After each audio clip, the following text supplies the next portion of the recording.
waktu awal ini terjadi, akhir tahun 2019 sampai di awal tahun 2020, semua terus terang masih menduga-duga. Semuanya masih belum punya gambaran sampai kapan ini akan terjadi pada pandemi ini. Tetapi kita melihat begitu hebatnya efek yang terjadi di Wuhan pada saat itu, kami terus memantau pergerakan-pergerakan yang di sana, dan kami mempunyai kesimpulan bahwa ini tidak akan berlangsung singkat. Ya. Kami berkesimpulan para pengusaha ini harus melakukan sesuatu, karena dampak utama daripada pandemi ini tentu saja akan terjadi di bidang ekonomi, terutama pasar dari kami pengusaha ini. Maka dari itu kita tergerak pada waktu itu tanggal sekitar bulan Maret 2020, kami memberanikan diri lah untuk melaporkan kepada Pak Menteri Sekretaris Negara. Kami ingin berinisiasi ya untuk membantu pemerintah waktu itu untuk pengadaan, khususnya adalah alat-alat ventilator dan alat-alat tes pada waktu itu yang bentuknya berupa rapid test, juga masker, pengadaan masker. Sehingga pada saat itu bersama-sama kita tergerak untuk mengumpulkan dana dari dunia swasta, ya, dan terkumpullah pada waktu itu sekitar 660 miliar. Saya berinisiatif mengontak atau mengajak Yayasan Buddha Setsi sebagai yayasan yang sudah punya kredibilitas internasional, sebagai pihak yang melakukan distribusinya dan pengadaan barang.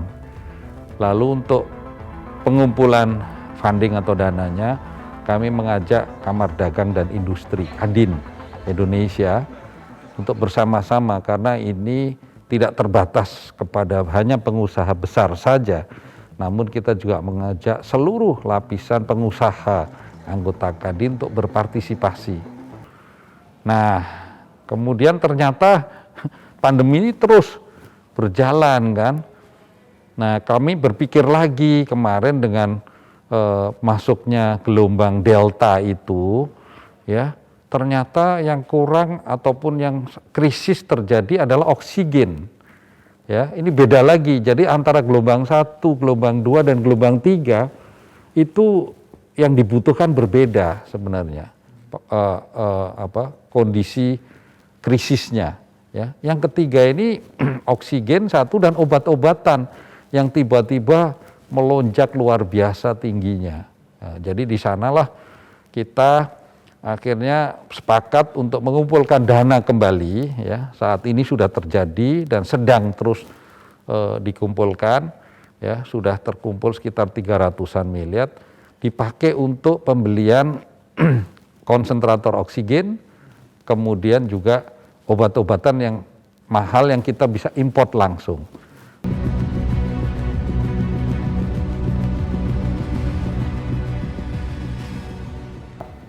Pengusaha-pengusaha yang tergabung di dalam Peduli NKRI ini kan sudah sekian kali untuk bergabung bersama, bersatu dalam rangka mengatasi pandemi COVID-19.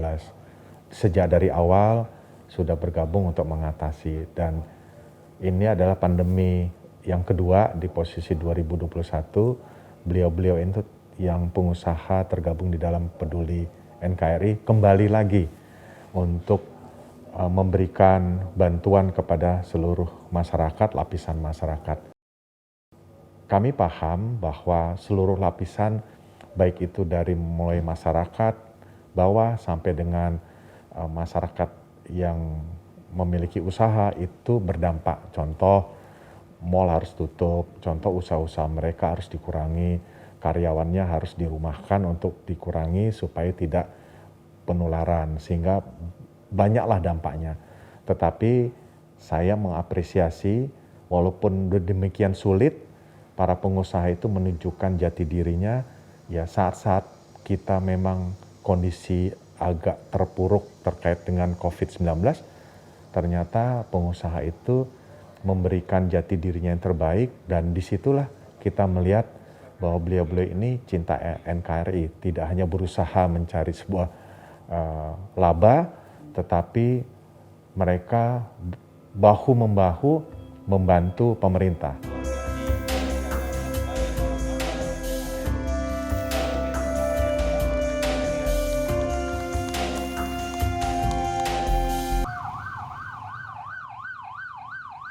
Kalau kita urut sebetulnya sudah mencapai angka 1 triliun lebih sebenarnya kalau dari gelombang 1 sampai ke 3 ini. Tapi bukan itu nilainya. 1 triliun pun tidak ada artinya dibandingkan budget pemerintah kan yang sudah ratusan triliun untuk menolong membangkitkan ekonomi, menolong membangkitkan penderitaan masyarakat karena pandemi itu. Jadi sebetulnya kalau nilainya tidak ada artinya, dan pengusaha itu terus akan berusaha kan, ya. Jadi para pengusaha ini jangan hanya jadi penonton lah kira-kira gitu kan, tapi juga bisa jadi pemain untuk bisa berperan, berdampingan dengan pemerintah.